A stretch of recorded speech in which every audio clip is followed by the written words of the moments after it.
Assalamualaikum warahmatullahi wabarakatuh. Saya dari Universitas Bina Sarana Informatika ingin membahas tugas yang ketiga, mata kuliah Pendidikan Kewarganegaraan.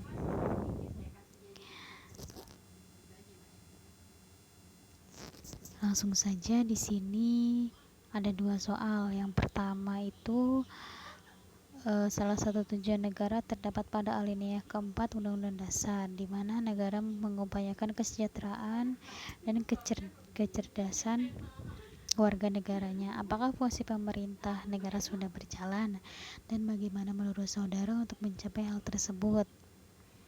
Yang kedua, dapatkah konstitusi dirubah dan bagaimana mekanisme perubahan konstitusi tersebut, serta poin apa saja yang tidak dapat diubah? Jelaskan dengan singkat. Nah, langsung saja ya ke pembahasannya. Yang pertama, upaya apa saja sih yang sudah dijalankan pemerintah untuk mensejahterakan masyarakat? Yang pertama, pemerintah sudah menjalankan program-program bansos untuk rakyat, mencakup program Indonesia Pintar, program jaminan kesehatan, atau yang sering kita kenal JKN atau KIS. Selanjutnya, program Keluarga Harapan dan bansos rastra atau bantuan pangan non tunai, BLT. Selanjutnya, program jam sostek untuk karyawan, program JKN. Selanjutnya, optimalisasi lalu lintas dan angkutan jalan.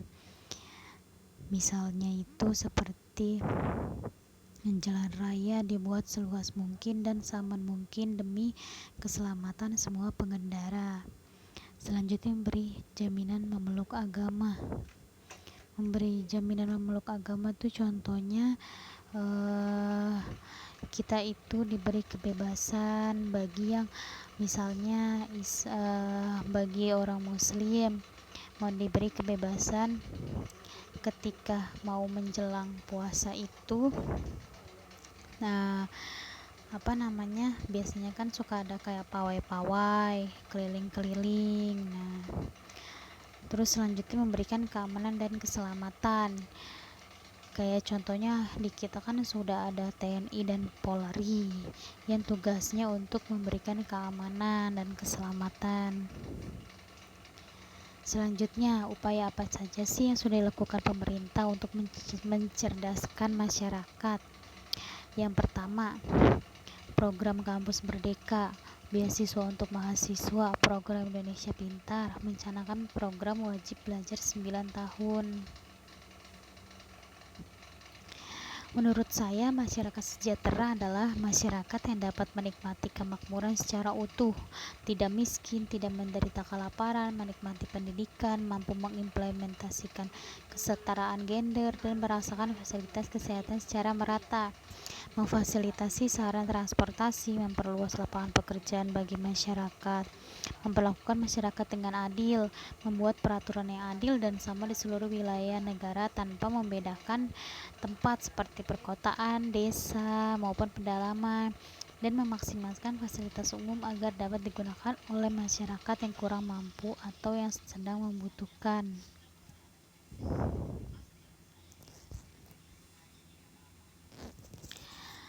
Nah, untuk jawaban yang nomor 2, apa sih konstitusi itu? Konstitusi adalah keseluruhan sistem ketatanegaraan suatu negara yang berupa kumpulan peraturan yang membentuk dan mengatur atau memerintah dalam pemerintahan suatu negara. Nah, konstitusi itu sangat diperlukan untuk dirubah, khususnya untuk konstitusi yang tidak jelas dan tegas dalam memberikan peraturan.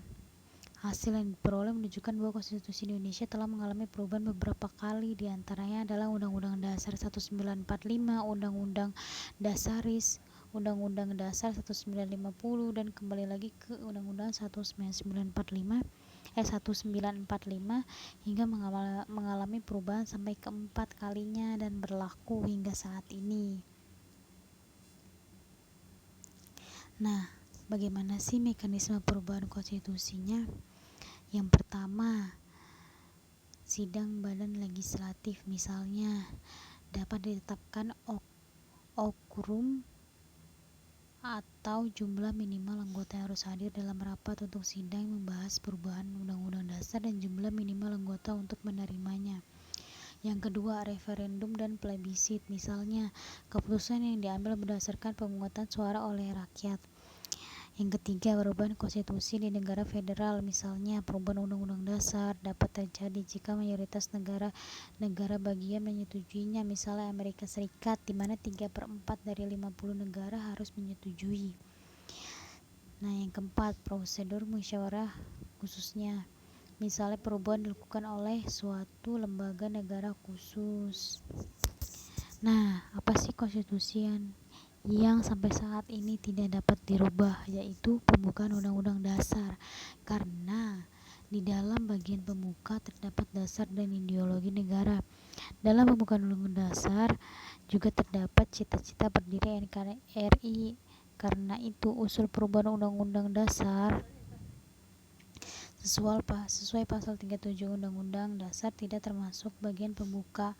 Jika itu diubah, Indonesia dengan sendirinya akan bubar sebagai sebuah negara, sebab pembukaan Undang-Undang Dasar memuat dasar negara serta cita-cita dan tujuan bangsa yang dirumuskan langsung oleh para pendiri bangsa.